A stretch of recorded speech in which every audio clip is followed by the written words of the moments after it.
possamos nesse momento sentarmos de uma maneira mais confortável, nos ajeitarmos.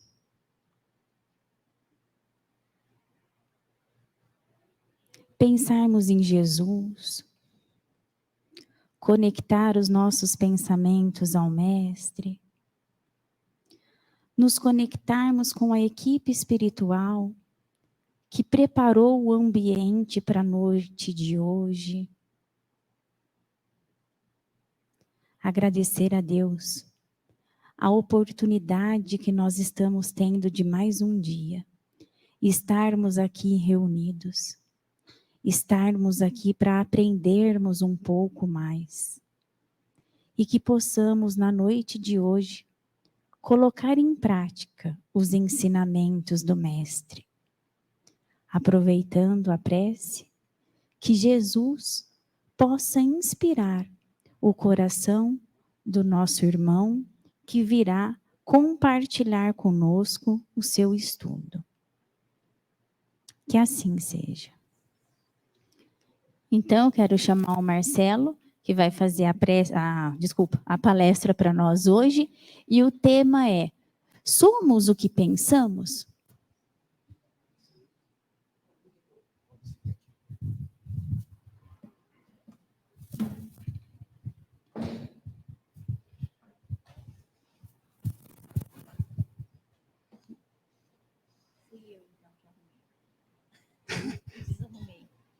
Não, não se preocupe.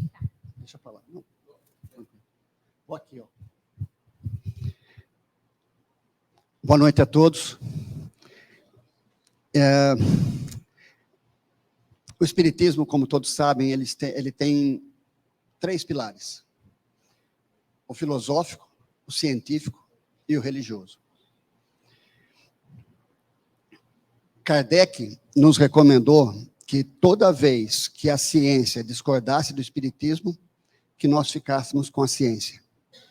Então, eu tenho procurado trazer nas minhas palavras aqui algo que se relacione com a ciência. Então, algum relacionamento que haja entre a doutrina espírita e a ciência. Então, hoje não vai ser diferente. Por isso eu pergunto, eu não afirmo, nós somos o que pensamos?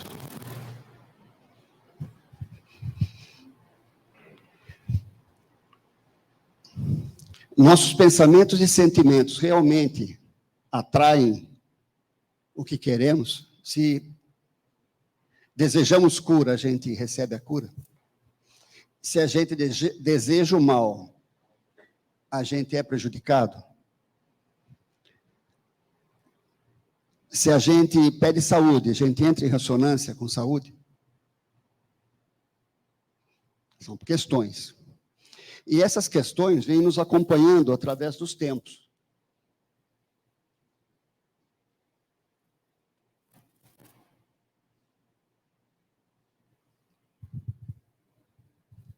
Precisa ligar, né? Se não liga, não funciona. Ligando também não. Daniel, preciso de ajuda aqui.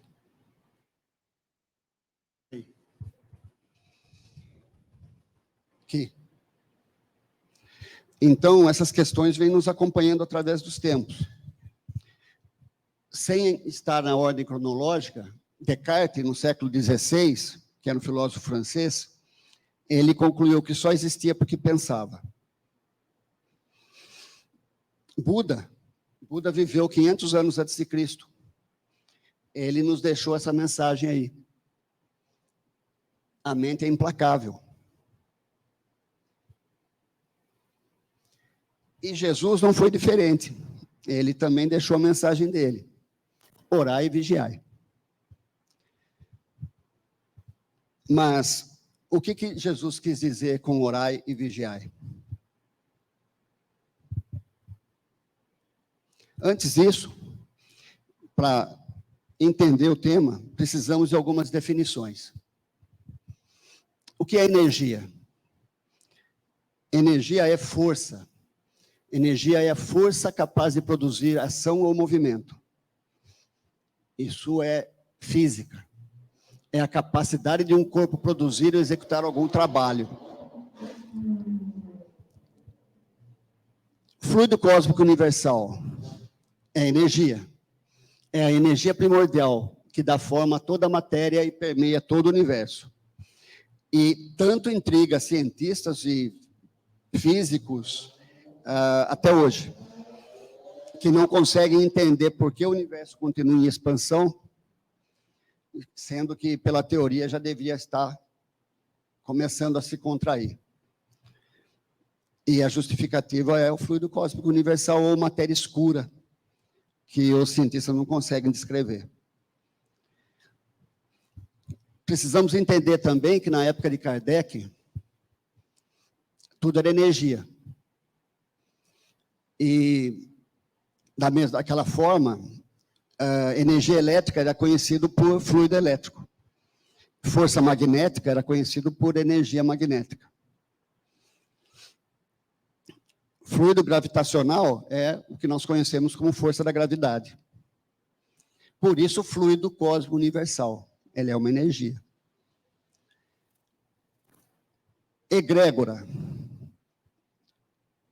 Egrégora significa vigiar, no grego. E representa a somatória das energias mentais coletivas. Então, nós estamos aqui, todo mundo pensando bem, querendo se doar, querendo receber, com pensamentos elevados, agradecendo a Deus, a Jesus. Então, nós formamos aqui uma egrégora, uma somatória de todos os nossos pensamentos. É natural que, ao sairmos daqui, nós vamos sair revigorados, porque nós vamos receber todos os fluidos desse ambiente. Se nós estivéssemos num lugar numa reunião de discórdia, de discussão, seria o oposto. A gente iria sair daqui acabado. E isso acontece, às vezes, até sem querer, você vai num supermercado, você vai num lugar que tem muita gente, às vezes a gente sai de lá diferente do que a forma que a gente entrou. Esse é o efeito da egrégora, que é a somatória das nossas forças mentais.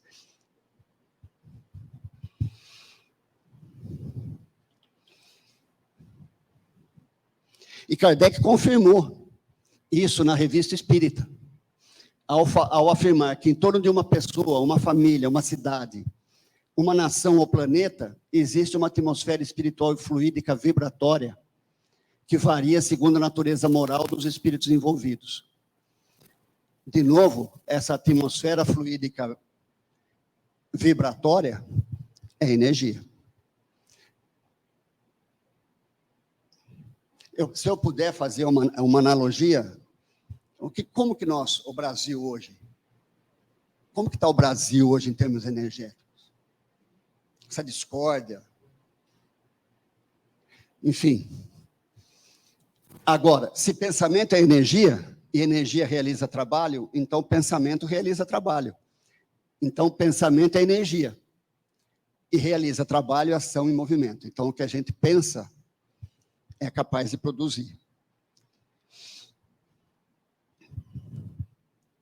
Também a teoria de relatividade de Einstein. Ele fala que matéria é energia e vice-versa. E energia se transforma em matéria na proporção inversamente proporcional ao quadrado da velocidade da luz, né? Que não é importante aqui. O que é importante é que matéria pode se transformar em energia. E energia pode se transformar em matéria. Emmanuel, no prefácio do livro Nos Domínios da Mediunidade de André Luiz, também fala isso. Cada corpo tangível, que é material, é um feixe concentrado de luz.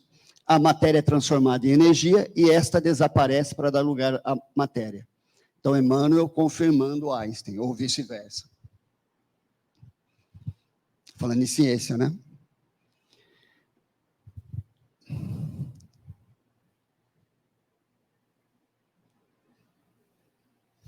Bom, antes de entrar na Gênese, vocês já pararam para pensar que a gente não para de pensar? Mas vamos parar para pensar.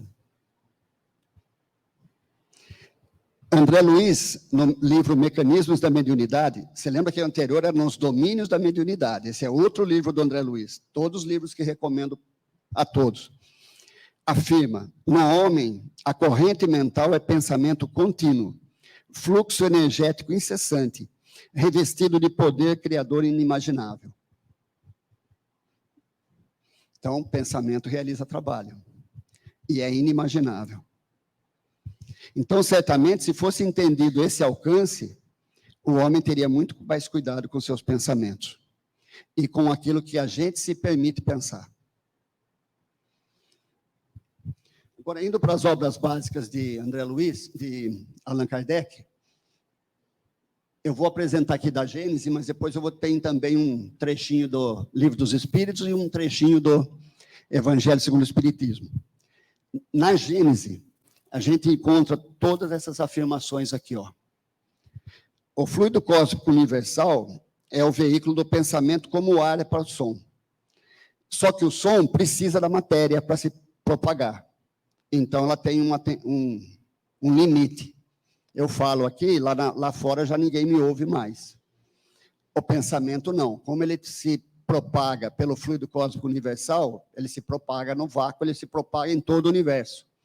Então, dependendo do poder do nosso pensamento, dependendo da vontade que a gente coloca no nosso pensamento, nós podemos atingir distâncias incalculáveis.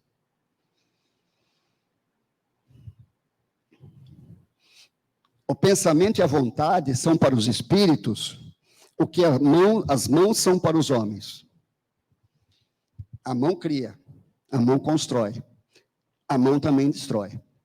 Então, o pensamento e a vontade imprimem aos fluidos, por esse meio, os espíritos imprimem aos fluidos direção, aparência, forma, cor, os aglomeram, os dispersam, os organizam, mudam as propriedades, enfim. O pensamento é um grande laboratório do espírito, do mundo espiritual. Às vezes resultam de uma intenção, outras vezes são produto de pensamento inconsciente. Então, basta que o espírito pense para que a coisa se produza, mesmo inconsciente. Para o espírito que é fluídico, esses objetos fluídicos que eles criam são para eles tão reais como o estado material é para nós. Então, para eles, essas imagens fluídicas são tão reais quanto isso. Essa matéria é real para nós. Então, criando imagens fluídicas, o pensamento se reflete no perispírito, como um espelho, criando as formas pensamento. E é desse modo que uma alma pode ler noutra alma, como num livro, e ver o que não é perceptível aos olhos humanos.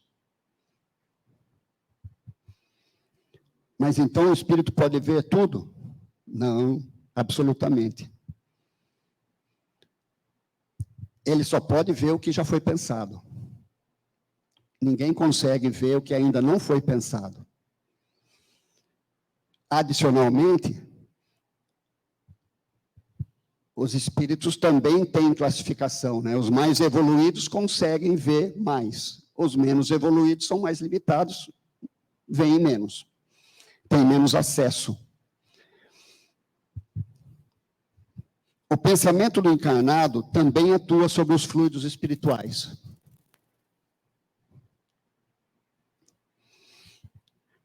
Como o dos desencarnados. Sendo o perispírito dos encarnados de natureza idêntica à dos fluidos espirituais, ele assimila como uma esponja e transmite pelas mesmas vias. Então, esses fluidos atuando sobre o perispírito, reagem sobre o organismo material em que se encontra conectado. Se são de boa natureza, causam impressão salutar. Se não o são, produzem impressão ruim. E assim explicam o que eu já falei anteriormente das reuniões, da egrégora, né?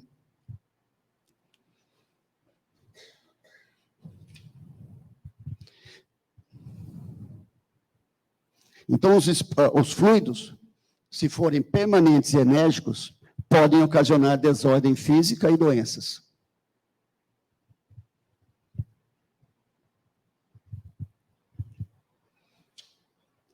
O ser humano, nesse caso, sente instintivamente. Em locais de energia positiva, ele recupera as perdas fluídicas diárias que sofre pelas irradiações do pensamento. Como se recupera por meio dos alimentos as perdas do corpo material. Então, toda vez que nós pensamos, você já deve ter ouvido falar, nossa mente é onde mais nós gastamos a nossa energia. Então, para pensar, nós gastamos muita energia. E é nesses locais que nós recuperamos, ou no sono, ou nesses locais onde há egrégora positiva, que nós recuperamos essa energia que nós perdemos ao pensar. Daí a necessidade de nós estarmos presentes numa casa de oração, fazermos as orações no nosso lar, mantermos o nosso lar com padrão vibratório alto, porque é lá que a gente se recupera do nosso dia a dia tão desgastante. E às vezes é mais desgastante mentalmente do que fisicamente.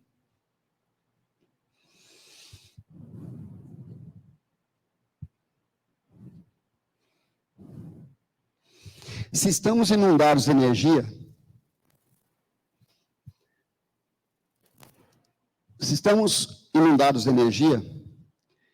como evitar as influências dos maus pensamentos? E nós estamos aqui, todo mundo está pensando, o mundo inteiro está pensando, 8 bilhões de pessoas pensando, mais X bilhões de espíritos inteligentes que também pensam. Imagina como é que é isso aqui de onda eletromagnética. Então, como evitar a influência dos maus? Nos mantendo pensamentos bons. Nós já temos o antídoto. Basta mantermos o nosso pensamento elevado. Difícil. Quem tem pensamentos bons não precisa temer a influência dos maus. Já no livro dos Espíritos, vocês vão ler isso aí, vocês vão perceber que não precisa nem comentar. É muito claro. Imaginem a quantidade de ondas eletromagnéticas em nossa atmosfera. Todos os espíritos têm acesso aos nossos pensamentos, como eu já falei antes? Não. É como um rádio. Para a gente sintonizar uma estação de rádio, vamos supor a antena 1, a gente tem que sintonizar lá o 107.5. Senão nós só vamos pegar ruído. Não é diferente. Então, o que nós pensamos vão chegar aos espíritos que têm afinidade com o nosso pensamento e que têm sintonia com o nosso pensamento. Então, se nós pensamos o bem, nós vamos ter sintonia com espíritos mais elevados que têm o mesmo pensamento do bem que nós pensamos. Só que a gente não pensa no bem 100% do tempo. Então, quando a gente não pensa positivamente, nós fazemos sintonia com espíritos não tão bons assim. Então, somente os espíritos que sintonizem os nossos pensamentos é que vão conseguir captar. E vice-versa. Isso é sintonia. Essa comunicação pode ocorrer também entre encarnado e desencarnado.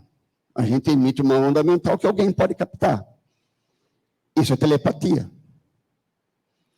Também pode ser de desencarnado para encarnado.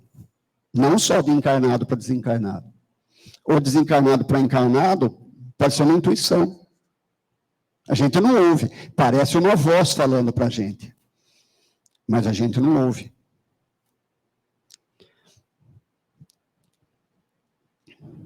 E quando é de encarnado para desencarnado com intenção, é oração.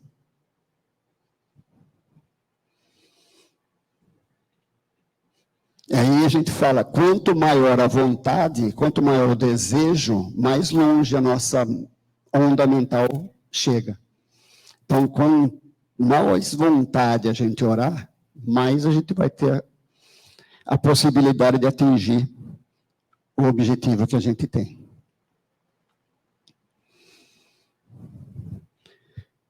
Então, de novo, no livro dos Espíritos, ele repete: espíritos bons com pensamentos bons, nada tem que temer da influência dos maus espíritos.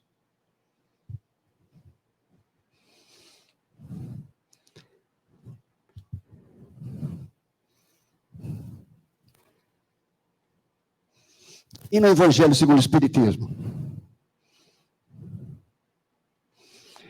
No Evangelho a gente encontra referências em vários capítulos. Eu selecionei 3 para trazer aqui. No capítulo 8, bem-aventurados aqueles que têm puro coração. Só que nós sabemos que nós habitamos um planeta de expiação e prova, onde nós somos imperfeitos, e que talvez a gente não tenha puro coração. Então, precisamos trabalhar para melhorar nossos pensamentos, e assim purificarmos a nossa alma, e sermos bem-aventurados. Principalmente estarmos aptos a habitar um planeta regenerado, que é para onde o nosso planeta está indo. E nós precisamos acompanhar. Já no capítulo 12, amai vossos inimigos, Jesus não pede que a gente ame nossos inimigos da mesma forma que nós amamos nossos entes queridos. Mas o que ele quer dizer é que nós não precisamos desejar mal aos nossos inimigos. Porque ao desejar-lhes mal, é mal a nós mesmos que nós estamos fazendo. Então, amar os nossos inimigos é, na verdade, um ato de amor próprio. Daí vem toda a questão do perdão, que pode ser uma próxima. E no capítulo 27, ele fala da oração: o pedi e obtereis. Então, o mecanismo da prece, as vibrações fluem pelo fluido cósmico universal, é ouvida pelos espíritos em qualquer lugar que eles se encontrem, porque propagando pelo fluido ele é infinito, e atrai bons espíritos, a inspirá-los bons pensamentos e boas resoluções. A oração não precisa ser longa, não precisa ser rebuscada, não precisa ser decorada, não precisa de local, horário, basta fluir do nosso íntimo, do mais profundo íntimo. Daí a necessidade de desenvolvermos o hábito de orar, e principalmente agradecer. Pelo poder dos bons pensamentos, atraímos a ajuda dos bons espíritos, afastamos os maus e ainda podemos auxiliar os sofredores e doentes a se reanimarem. E ao desejar o bem ao próximo, é a nós que estaremos ajudando pela lei da ação e reação. Então, Kardec ainda afirma: a semeadura é livre, mas a colheita é obrigatória. Se pensarmos o bem, ele nos sustentará. Se pensarmos o mal, ele nos destruirá.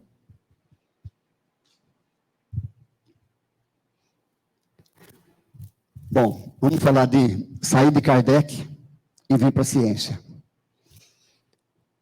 Masaru Emoto. Talvez poucos tenham ouvido falar dele. Alguns já. Ele não é cientista nem pesquisador, embora alguns falem que ele seja. Ele é um escritor e fotógrafo. Ele escreveu o livro Mensagem da Água e fez todas essas pesquisas para escrever o livro. Ou escreveu o livro depois que fez as pesquisas. Mas ele quis provar o poder da mente humana e a sua influência no mundo físico. E como ele fez isso? Ele pegou água e fez experimentos com a estrutura molecular dela. Ele realizou estudo baseado em estímulos mentais. Ele separou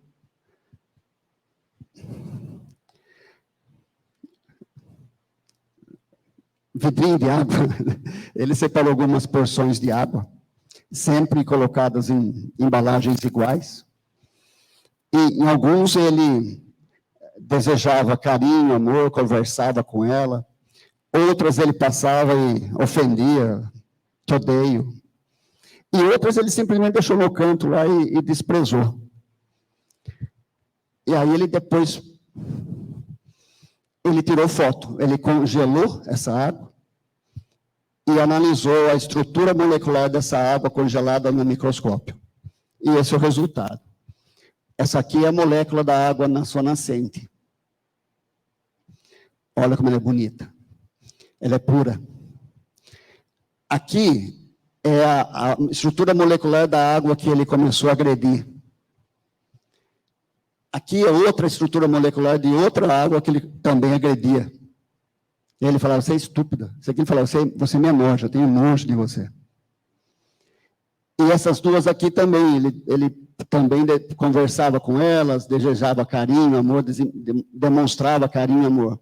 Olha, não são iguais as estruturas hexagonais criadas, mas todas elas têm uma beleza. Esse trabalho ele é contestado pela comunidade científica pela falta de rigor científico. No entanto, ninguém jamais contestou o resultado dessas pesquisas.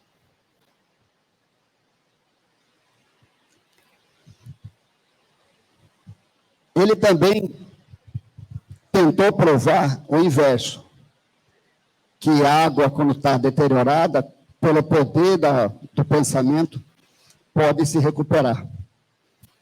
E aqui ele fez uma pesquisa com a água poluída da represa de Fujiwara. E ele pediu para um reverendo orar. Aqui faltou um R. Orar por 1 hora ao lado da água. E depois ele fotografou o antes e o depois. Após 1 hora de oração, olha como ficou. Não ficou tão bonita quanto na sua nascente, que é a pureza. Mas já ficou hexagonal novamente. Essa mesma técnica ele usou para arroz. E no caso do arroz, ele não conversou, ele não falou, não agrediu. Ele simplesmente escreveu num pote de arroz que eu te odeio, no outro pote de arroz eu te amo. E num terceiro pote que não está aí, ele simplesmente indiferente, do mesmo jeito que ele fez com a água. Depois de 30 dias, o arroz que ele amava entrou em processo de fermentação. O arroz que ele odiava criou fungo e mofo e ficou preto. E o desprezado, embora não tenha ainda chegado no mesmo nível desse que ele odiava, também já começou a entrar num processo de deterioração por fungos. Então, provando aqui, nesse caso, que a oração pode recuperar o que já está deteriorado. E nesse aqui, ele comprovou que não é só a água, que é influenciada pelo pensamento, e não é só pensamento. Toda vez que está descrito, toda vez que ele olhava para isso, instintivamente vinha o pensamento. Agora, se acontece isso com a água, mais de 70% do nosso organismo é água. O que o pensamento negativo ou positivo causa para as nossas células? É o mais interior do nosso corpo.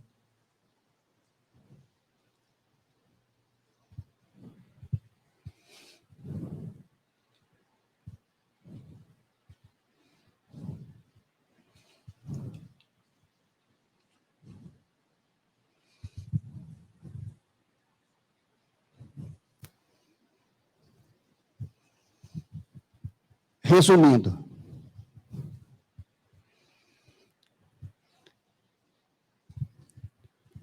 tudo que pensamos se transforma em ondas, que possuem uma determinada característica, uma determinada energia. Quando temos sentimentos e pensamentos bons, como amor, caridade, perdão, ou ruins, como raiva, ódio, vingança, inveja, emanamos uma energia de alto ou baixo padrão vibratório, respectivamente. A energia do pensamento interfere em nossas vidas muito mais do que imaginamos. Ela tem ação nas células do nosso corpo. alterando o seu funcionamento para melhor ou pior, e promovendo saúde ou doenças, de acordo com o seu conteúdo. O pensamento também possui ação nas outras pessoas. Quando desejamos algo a outrem, ela recebe essa energia. Porém, essa energia age muito mais no emissor do que no destinatário. Então, quem deseja coisas ruins para alguém, sofre a ação dessa energia deletéria. E quem deseja coisas boas para alguém, recebe o benefício dessa energia. É muito importante que sejamos vigilantes com a qualidade dos nossos pensamentos, pois eles interferem em todo o universo, mas também esforçando em ter pensamentos bons, como de esperança, e mandando assim uma energia positiva para o nosso país e para todo o planeta.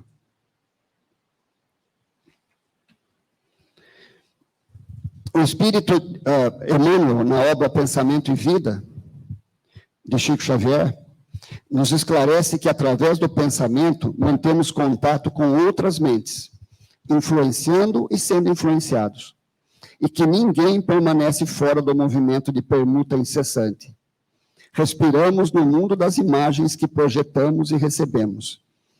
E completa, o nosso pensamento cria a vida que procuramos, através do reflexo em nós mesmos, até que nos identifiquemos um dia, no curso dos milênios, com a sabedoria infinita que constitui o pensamento e a vida de nosso Pai. No mesmo sentido, Allan Kardec, no Obras Póstumas, né, Dalva? No Obras Póstumas, nos traz a seguinte lição: se se pudesse suspeitar do imenso mecanismo que o pensamento aciona e dos efeitos que ele produz de um indivíduo a outro, de um grupo de seres a outro, e afinal da ação universal dos pensamentos das criaturas umas sobre as outras, juntando também os das inteligências dos desencarnados, e imaginai, se o conseguir, o poder incalculável dessa força composta de tantas forças reunidas. O homem ficaria assombrado, sentir-se-ia aniquilado diante dessa infinidade de possibilidades, diante dessas inúmeras redes ligadas entre si por uma potente vontade e atuando harmonicamente para alcançar um único objetivo, o progresso universal.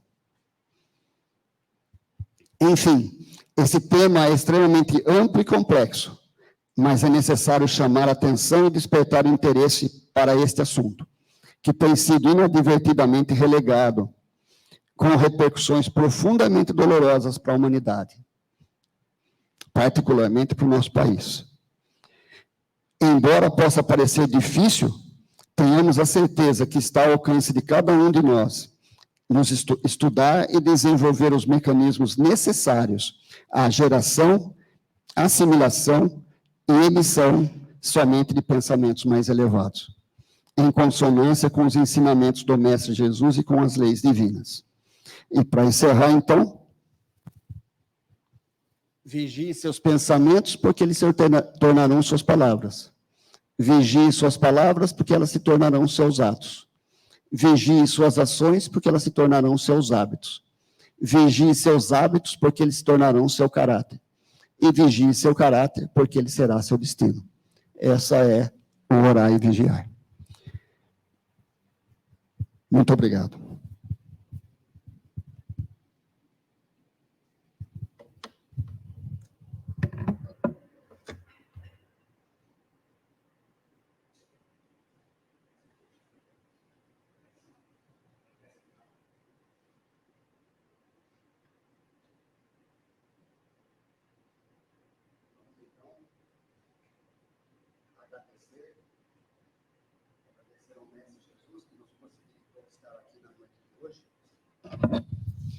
Vamos agradecer ao Mestre Jesus, que possibilitou a nossa presença hoje aqui.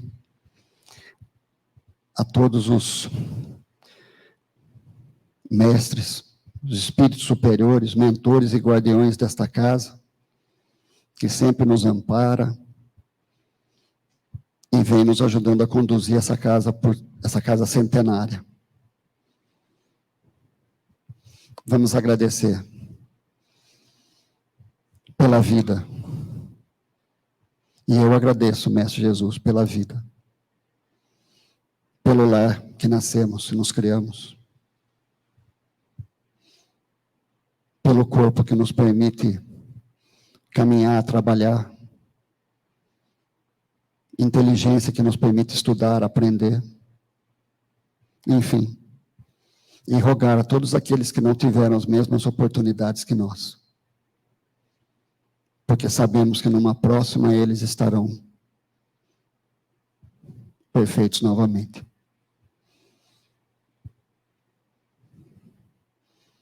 Muito obrigado, Mestre Jesus. Nos acompanhe até nossos lares. Permita que saiamos daqui revigorados e tenhamos uma semana de muita harmonia, de muitos pensamentos positivos. Que assim seja.